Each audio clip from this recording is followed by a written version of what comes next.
ہم نے رب کے حکموں کو توڑا، ہم نے پرواہ ہی نہیں کی. ہم سمجھے دنیا میں آئے ہیں تو ہماری دنیا ہے، آوارہ ہوں، خواہشات نفس کے مطابق زندگی گزاریں، آنکھیں بے حیائی میں لگی رہیں، سوچیں آوارگی میں لگی رہیں، کان نغمے سنتے رہے، زبان جھوٹ بکتی رہی، ظلم و جبر کا بازار گرم رکھا، عصمتیں عزتیں پامال کرتا رہا، لوگوں کا مال لوٹتا رہا، حق غصب کرتا رہا، کلیجے اور دل چیرتا رہا، لوگوں کو زخمی کرتا رہا، لوگوں کے جذبات سے کھیلتا رہا. پرواہ نہیں کی کہ یہ دنیا ہے، امتحان گاہ ہے، چند دنوں کے لیے آئے ہیں، اللہ کے حضور پیش ہونا ہے، عملوں کا حساب ہونا ہے. اب جب وہ دیکھیں گے کہ ہمارے ساتھ کیا ہونے والا ہے تو ان کے چہرے پہلے بگڑ جائیں گے. کیوں؟ وہ گمان کریں گے کہ ان کی ریڑھ کی ہڈی توڑ دی جائے گی. ایسے عذاب آئیں گے جس طرح کسی کی ریڑھ کی ہڈی ٹوٹ جائے تو اس کا چہرہ شگفتہ گلاب تو نہیں ہوتا، اس کا چہرہ جو ہے وہ تو کس قدر مرجھایا ہوا ہوتا ہے. تو اللہ ارشاد فرماتا ہے اس طرح ان کے چہرے ہوں گے. ابھی عذاب آیا نہیں ہے لیکن چہرے پہلے اترے ہوئے ہوں گے، اور جب عذاب کی بھٹی میں ڈالے جائیں گے، اللہ اکبر. اور وہ سخت عذاب، حضور نے جبریل امین سے پوچھا مجھے جہنم کے عذابوں کا ذکر سناؤ. عرض کی حضور سب سے ہلکے عذاب کی کہانی سناتا ہوں، اور وہ یہ کہ جہنمی کے پاؤں میں آگ کا جوتا رکھا جائے گا، باقی پورا بدن اس کا سلامت ہوگا. یہ سب سے ہلکے عذاب کی کیفیت ہے. اب پاؤں میں آگ کا جوتا ہوگا، حدت، گرمی، شدت اتنی ہوگی کہ دماغ پگھل کے ناک اور کانوں کے راستے سے باہر آ جائے گا. پاؤں میں رکھے ہوئے جوتے کی گرمی دماغ کو ایسے چڑھے گی کہ وہ پگھل جائے گا اور ناک اور کانوں کے راستے سے باہر آ جائے گا. تو اللہ کے عذاب کے خوف سے چہرے بگڑ جائیں گے، حالت سلامت نہیں رہے گی. یہ بات ذہن میں رکھیں کہ اللہ جس کو جہنم میں ڈالے گا اس کو اس صورت میں نہیں ڈالے گا. یہ محمدی صورت ہے، یہ شکل اس کی چھین لی جائے گی اور اس کی شکل بڑی کر دی جائے گی. اس کا ایک ایک دانت احد پہاڑ جتنا ہوگا. احد پہاڑ کا پھیلاؤ 15 کلومیٹر پہ ہے. 15 کلومیٹر کا ایک دانت اور 32 دانت کتنے ہوں گے تو منہ کتنا بڑا ہوگا. اس کو اتنا بڑا اس لیے کیا جائے گا تاکہ وہ عذاب کی تکلیف زیادہ سہے. 70 گز موٹی کھال ہوگی اور کھال جل جائے گی تو اللہ قرآن میں فرماتا ہے ہم نئی کھال دے دیں گے تاکہ عذاب کی تکلیف اس کو گوارا کرنی پڑے. پھر چیخے گا، چلائے گا، ہائے مجھے پانی دو، پانی دو، پیاس کی شدت ہے. 70 سال تک تو اس کی کوئی آواز ہی نہیں سنے گا. 70 سال کے بعد داروغہ جہنم چیخ کر کہے گا کیا مانگتا ہے؟ وہ بولے گا مجھے پانی چاہیے. کہا جائے گا تو بے بھی ملتا ہے پانی. پھر داروغہ جہنم اسے پانی دے گا. کوکا کولا کی بوتل دے گا یا پیپسی تھما دے گا یا منرل واٹر کی بوتل دے گا؟ نہیں، قرآن بتاتا ہے اسے مائے حمیم دیا جائے گا، کھولتا ہوا پانی. اور وہ اتنا گرم ہوگا جب پینے کے لیے چہرے کے قریب کرے گا اس سے اٹھتی ہوئی بھاپ کی وجہ سے چہرے کی کھال ادھڑ کے اس کے اندر گر پڑے گی، لیکن اس کے باوجود اس کو پینا پڑے گا. اللہ فرماتا ہے یہ دنیا ہی سب کچھ نہیں ہے، سمجھ لیا یہی سب کچھ ہے. آخرت کو بھول گئے، صبح اٹھے کام پہ چلے گئے، شام آئے آوارگی میں چلے گئے. صدائیں آتی رہی حی علی الصلاح حی علی الفلاح، کوئی پرواہ نہیں کی. نہ پیشانیوں نے سجدے کیے، نہ سوچوں میں پاکیزگی آئی. زندگی یوں گزار کے چلے گئے. ایسے نہیں کہا ایک وہ ہوں گے جن کے چہرے شگفتہ گلاب ہوں گے، ایک وہ ہوں گے جن کے چہرے بگڑے ہوئے ہوں گے. اللہ اکبر. کلا اذا بلغت التراقی. یہ تو قیامت کا منظر ہے نا، قیامت سے قبل بھی ایک منظر ہے. اللہ اس منظر کو بھی بیان کر رہا ہے. کلا اذا بلغت التراقی. ہاں جب جان گلے کو پہنچ جائے گی. اے انسان تیرے اوپر وہ گھڑی بھی آنے والی ہے، وہ وقت بھی آنے والا ہے جب سانس اس ہنسلی میں اٹک جائے گا، جب سینے سے بھی سانس اوپر چلی گئی. اب ڈاکٹر بھی لا علاج قرار دے رہے ہیں کہ اب علاج نہیں رہا ہے، جان بس اب نکلنا چاہ رہی ہے.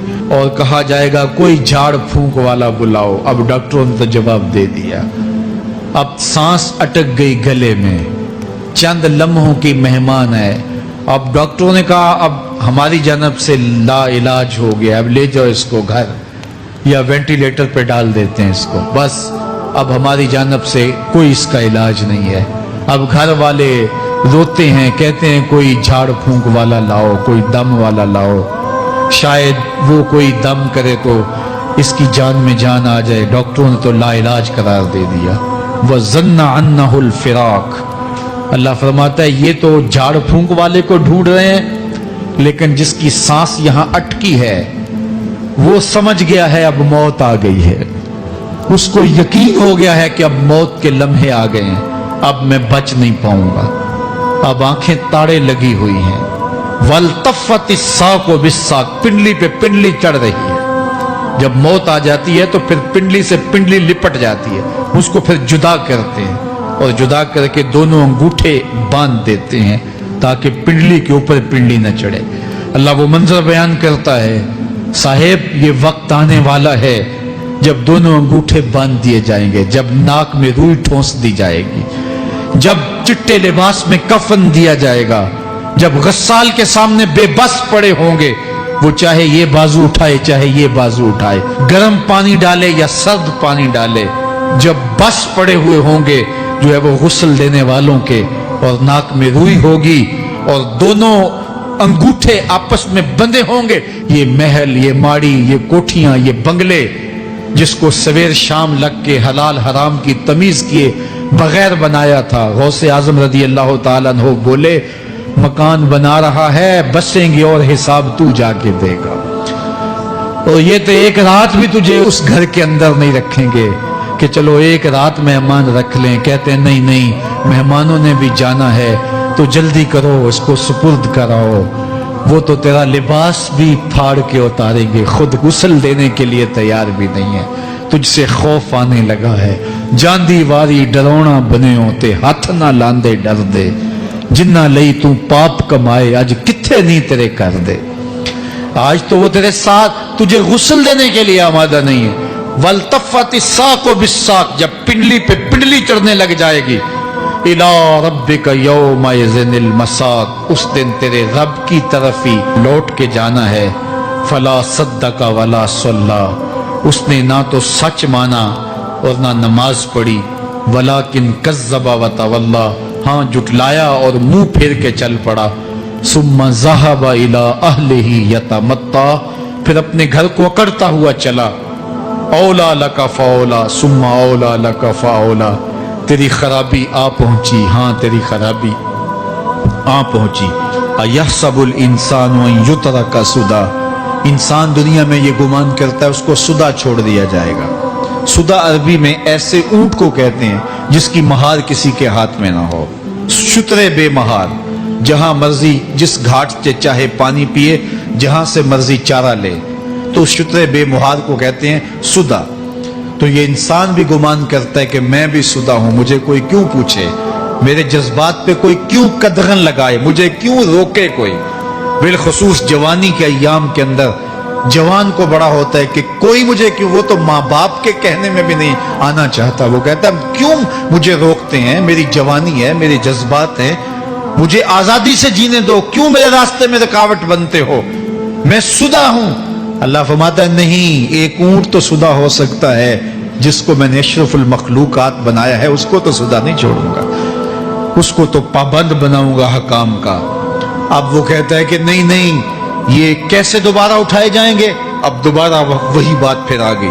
الم یک نطفۃ من منی یمنا. اللہ فرماتا ہے ایک بوند تھی نا, پانی کا ایک قطرہ تھا جو رحم مادر میں رکھا گیا. ثم کان علقہ, پھر وہ پانی کا قطرہ لوتھڑا بنا. فخلق فسوى, پھر اللہ نے اسے پیدا فرمایا اور پھر ٹھیک ہموار کیا. فجعل منہ الزوجین الذکر والانثى, پھر اس سے وہ جوڑ بنائے, کوئی مرد بنایا کوئی عورت بنائی. کہا اب غور کر, اب تیری آنکھیں دیکھتی ہیں, بجلیاں چمکتی ہیں, تیری زبان کا طوطی بولتا ہے, لوگ اشش کرتے ہیں تیری گفتگو پہ, تیری گفتار پہ صدقے جاتے ہیں, تیرے لہجے کے جمال کو دیکھتے ہیں, تیرے سینے کا زور, تیرے پنجوں کی طاقت, تیری دماغ کی تیزیاں اور تیری سوچوں کے اجالے, تیری زوردار ٹانگیں, تیرے کڑیل بازو اور تیری چوڑی چھاتی اور تیرے گلاب کی پتیوں جیسے ہونٹ، اے انسان یہ سب کچھ کہاں تراشا گیا؟ ماں کے رحم میں، اس تاریکی میں جو 3 پردوں میں تھی، تیرا سر تیرے گھٹنوں میں تھا، اور تیرے رب نے وہاں تیرے اندر نسوانیت یا رجولیت کی صلاحیتیں پیدا کی، تیری آنکھوں میں چمک پیدا کی، تیرے کانوں میں نغمے بکھیرے، تیری زبان کے پٹھوں پہ قوت ذائقہ رکھی،